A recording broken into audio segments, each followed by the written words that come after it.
we meet here because this was a kind of ground zero location for Cathy to push the city's buttons. And she did not see this beautiful spot. And she would have loved this because she loved to come here. I remember one time, what did we do? We had tables and flower pots right here on the street. Just didn't used to have a sidewalk here. It was just a through street. Potluck supper. That's right. That's right.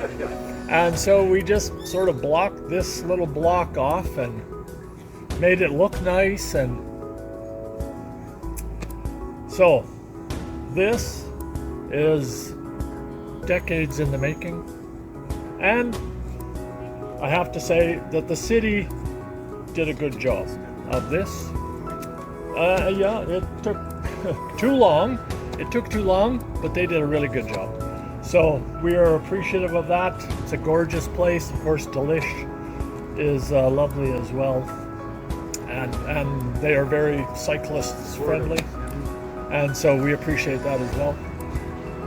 We are going to ride, just to remember, the crazy bike helmet that went by my house hundreds of times over the years and made me believe cycling could be a viable year-round activity that we could do here in Saskatoon, and we're still feels uphill still, but the hill is not as steeply uphill as it has been in years past.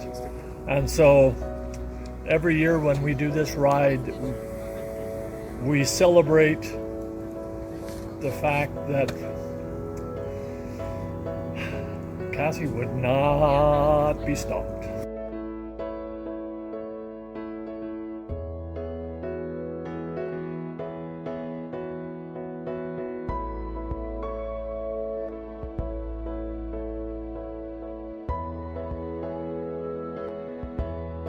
Not a week goes by in my year that I don't either quote or think of Cathy. I'm constantly trying to push the agenda of making streets safer for people, not just bikes, but the whole broader vision. And Cathy just pops into my head all the time, like the book Happy Cities that she gave to all the city councilors. And I've given that book to a few people myself, and I tell them, Cathy, my hero, gave this to every city councilor in Saskatoon, and she just constantly pops into my head. So I love Cathy, and that's all I have to say. It was her movable feasts, and one was in the frigid winter, and I've forgotten, but we had appetizers here, and then, you know, it just went on, and it didn't feel as cold. I still get people coming up to me and we get talking and they say, "Oh, you're Cathy's husband." And that's how I think of myself, as I'm Cathy's husband. I first met Cathy when I forget what kind of an event it was, but she was there promoting cycling, and Saskatoon Cycles, and back then it was not a lovely screen like this, much smaller one that the top flipped open so I could find things. And she had a little sign that had the website on it, and I went to the website and I had a bit of a choking fit, and I said to her, "Could I help with your web presence?" And she went, "Would you like soup?" And I thought, odd moment. Sure. She said, "You need to come to my house because I have people coming over and I've got soup and I made bread this afternoon." Or are you the bread man? Trent is the bread. I have fresh bread. That's what she said.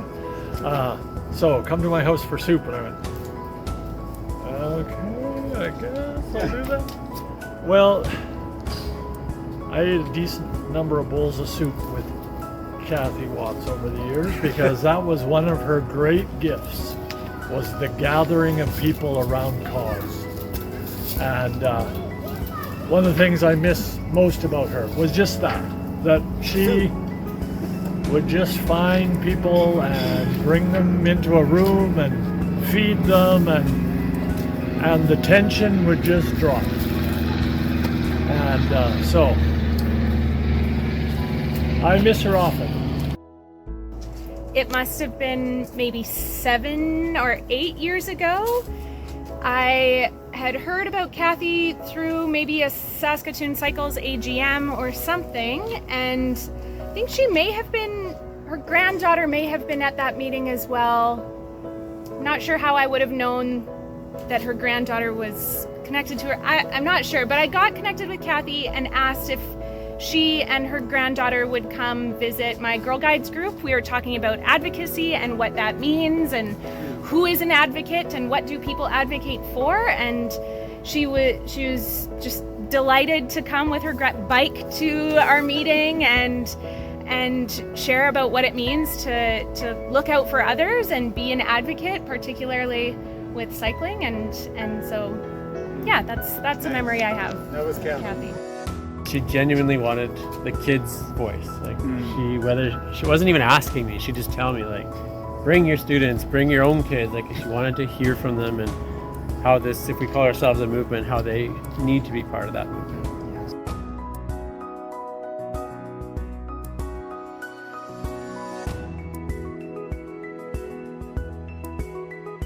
The grant that many of you contributed to in Cathy's honor, the scholarship that was not awarded this year because there was not a suitable candidate. So I would just encourage all of you who know kids at university, kids, grandchildren, friends, anybody, to make sure they look that up and apply. I think there's lots of people that would be eligible, but I don't know whether they just didn't apply. But anyway, they didn't award it this year because there was not a suitable applicant. So please encourage everyone to do that.